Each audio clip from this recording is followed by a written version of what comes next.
Here we go. All right, if I can have the youth that went on the mission trip come up. While I mention that, there is a slide that's missing here about flock groups. So years ago, we did flock groups. These were small groups that met in people's houses, and our pastors and elders and church staff are going to be leading them in the fall. So do stay tuned for that opportunity to join a flock group. So we don't have everyone who went on the trip. You guys got to go more that way. There were 10 of us, or 15 of us all together, 10 kids, 5 adults. Dan's coming on up. We've got our Praying Pelican Mission t-shirts on. This is the entire team. We flew into Phoenix, Arizona, and drove 3.5 hours to the Apache Reservation into the White Mountains and stayed in White River. And this is Hope Center here. Right behind us is actually all the clothes that they give out. It is a center that gives out clothing and food and does a church service and a meal. So they'll be doing a meal today at 2 o'clock with a church service. So that's all of us here. Now I'm going to show you some pictures of things that we did, but let me tell you, when I wrote out the list, it was way longer than this. So this is just a few things that we did. But so here is Veldon and his wife, Deborah. Deborah left Indiana about 23 years ago and started Hope Center. So again, a lot of food ministry, relational ministry, praying with people who come in, doing their church service, food in the community. So here you see we are stuffing backpacks. We brought them to a local boarding school. And then over there you can see Spud. He is making some rice that we did for a community meal on the Times Square. Next. We've got Keith and Rebecca over here making some fry bread. They eat fry bread all the time.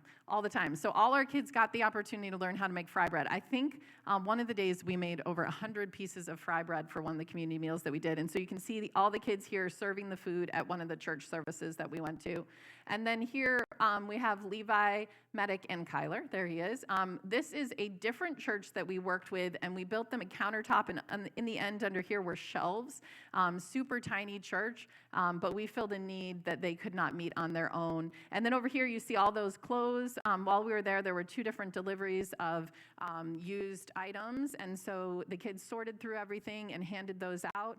This is one of the tiny houses. There were 3 on the property. That's an opportunity for people in transitional living to have a house for a short period of time. So here you see Dan and Caleb. Dan built the stairs that went here, and then also a railing. And then right here we've got Nathaniel and Zachary. While we were there, a chair was donated. So these guys got to deliver it to this woman who had no furniture in her house. Also here we've got some more fry bread being made, and there's Nathaniel sharing his testimony at one of our outdoor services that we did. So a lot of times when the food was given out, we were also sharing God with them. So here's a picture of the kids carrying the cross. I think Caleb's going to tell you a story about that, but what we did is we walked down the road there about a mile. It was pretty darn hot, you guys, but we took turns carrying this cross. Oh my gosh, I think that's me. That's me, yeah. And so we carried the cross down the road, and as we did, we prayed for the community, and we passed out our what we called blessing socks. So I'm going to let Caleb tell you what those socks were about. But here you can see Zachary talking with a man at our community meal, praying with him, and then the guys building that railing there. We also cleared all the weeds off of the playground, fixed the boards that were broken on the playground, put down new mulch. So there were just so many projects that we did. And let me tell you guys, I don't do any of this yard work at home when it's 95 degrees out. I do not. So before I let the kids talk, I do want to mention the poverty in this area was incredible. It was not what I was expecting. I think all of us have heard about poverty on reservations. We've heard about drug and alcohol addiction being very common, but I was not prepared for what we actually saw. There are still people without running water and electricity. Maybe sometimes they've got one, but not the other. About 40% of the population is out of work. So there is just a huge need in the community where we went. And Caleb, you want to go first? Go ahead. I guess so, since I have the microphone. So we did, in fact, make over 100 fry bread. I would know I spent 3 hours rolling it all out. So anyways, like she said, when we were carrying the cross, it was called Walk the Line. And during it, I was carrying most of the socks, the blessing socks, which were these little packets where we put a water bottle, a bar of soap, and then some trail mix snacks into them and handed them out to the community. So during that, at one point, Heather Medic called me over, and there was a woman standing there, and next to her was a man in the wheelchair who didn't have legs. So there I am thinking, is this really what I came here for? I'm about to give socks to a man who does not have legs. So I go up to them, I give them the socks, explain what they are, and I look to the man thinking, like, how bad this is gonna go, and what I see is the biggest smile I think I've ever seen anyone have over a pair of socks. It was such a blessing to be able to give him that experience, and then we got to pray with them, and then on the way back, we saw them again and gave them a little wave, and they waved back, and it was just such a blessing to be able to go there and do all sorts of things like that and help the community. And a lot of you donated money to help these guys go on this trip. And so when we arrived in Phoenix, the first thing we did was hit up Costco. And we did not buy anything for ourselves, just to be clear. But we bought a lot of socks. We bought that soap, the trail mix. And so what we did for women was we got washcloths and little, women's socks, which are not as big as men. So we couldn't fit anything inside the women's socks. So we used these, the washcloth, we put the sock, the soap, and the trail mix, and then tied it up with some yarn and handed those out. And one of the most powerful moments for me was when I watched the woman actually put the sock on right in front of me. And that was, socks we bought with the money you guys gave to help us go on this trip. So I just want to thank you for the prayers that you made and for the money that you donated. Layla, tell us the story. Okay, so was it the last full night that we were there? The last night that we were there, we did spend like 3 hours making fry bread, and we brought them. We make tacos like on the fry bread, so we were making Apache tacos, and we were all like serving. And after we were done serving, I was like, "Oh, can I please eat? I really want one of these tacos because I love tacos." So I go sit down to eat, and I look over, and there's like two women sitting next to each other, and one of them I had met, I think the day before I walked the line, and the other one was crying, and I just felt really like called to get up, and I was like, man, I really want to eat this taco right now. So I get up, and I was like, oh, I'll just offer her a hug. So I offer her a hug, and she hugged me for probably 10 minutes straight. It's totally true, because I thought maybe I needed to help. And this woman, like, just like the smallest things that you do for people, like, I just offered her a hug, and she started, like bawling her eyes out in my arms, and she told me, like, everything she had been through, and it was really awesome to see, like, everything she had gone through, like, that I had, like, could relate to, and see, like, how far I've come now, and be able to minister to her and show her where she can be with God in her life, and she got saved that night, and so, yeah. Amen. Thank you. Dan, you've got a little something you want to share? Yeah. Dan brought his carpenter skills to the party. Keith brought electrical skills that I didn't know he had. So I told you Deborah came out from Indiana 23 years ago to go serve the Apache people, and she started by like living on someone's property and no electricity, no running water, and eventually moved to Hope House about 10 years ago, starting that center.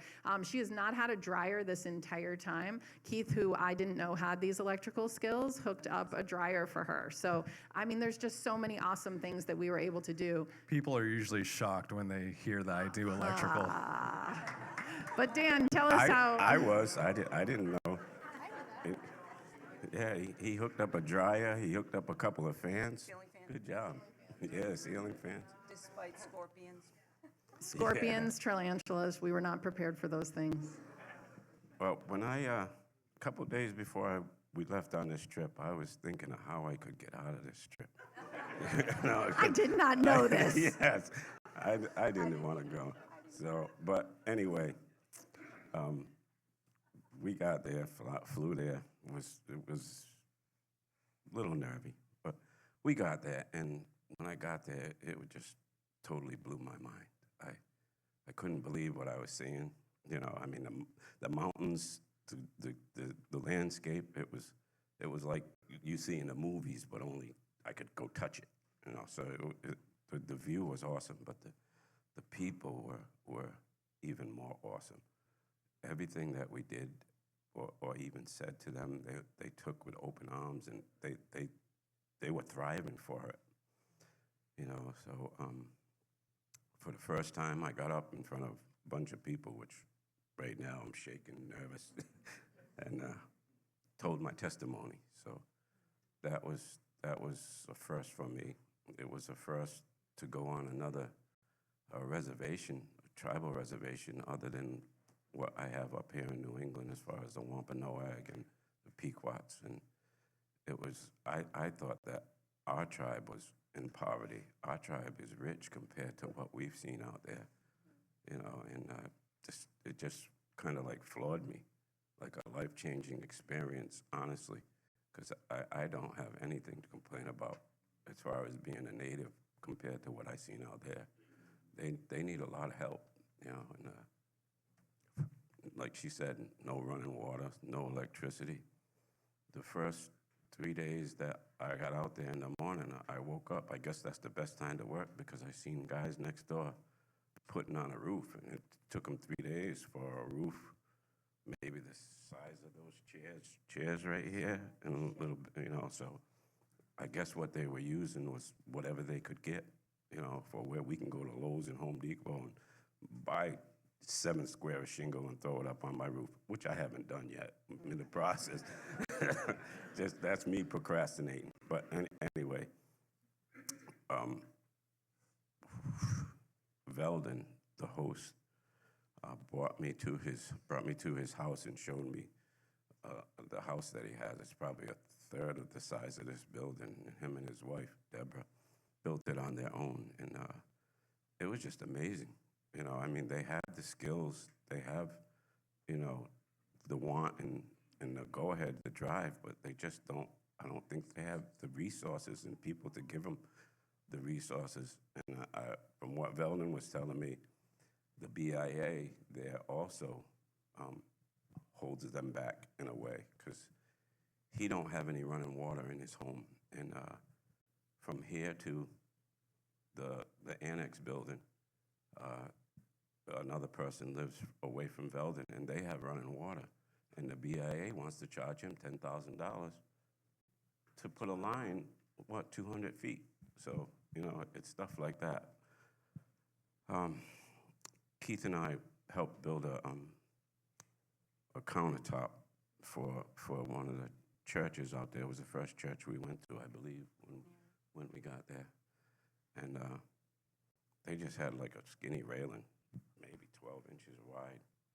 And we helped them construct like a 2-foot table, serving table that folded down on the side. So, you know, I didn't see any of the people after that. So I'm pretty sure they were really grateful for what we did. And, you know, and I honestly got to say that these kids, they stepped up big time.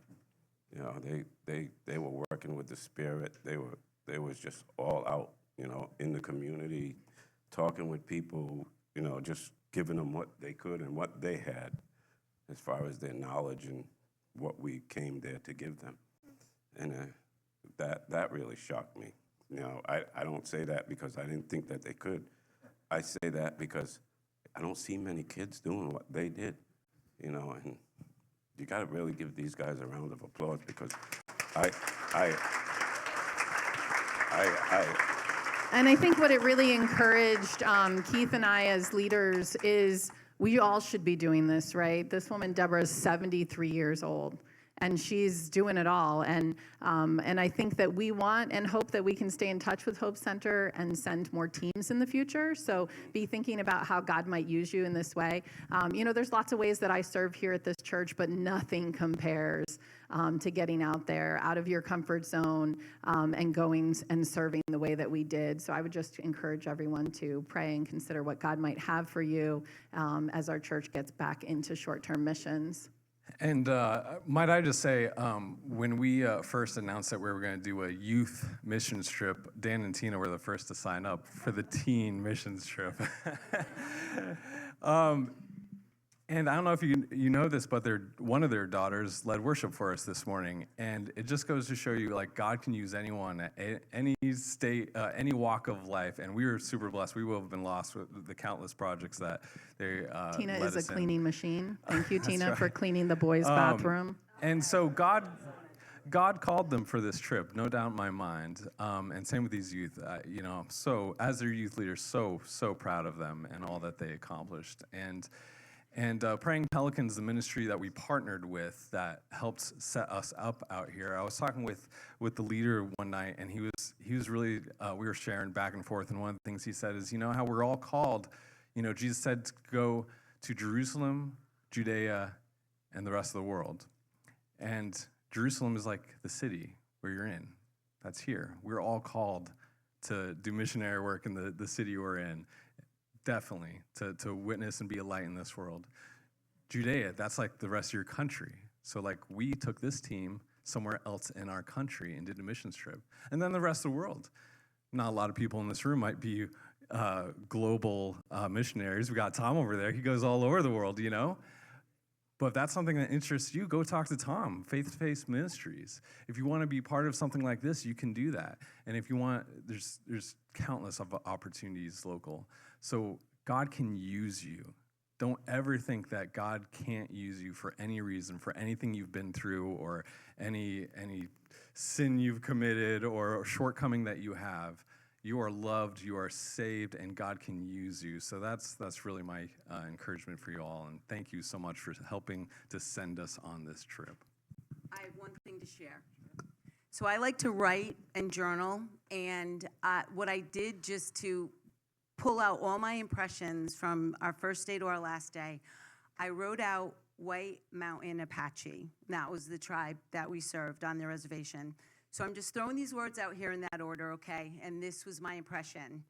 Wonderful and worrisome, humbling, honorable, incredible, intimidating, terrific, terrifying, edifying, enormous, magnificently menacing, overwhelmed, overjoyed, unemployed, underserved, needy, tenacious, awesome, inspiring indigenous individuals, nearly annihilated, people group, Arizona, canyons, caverns, caves, hiding, existing.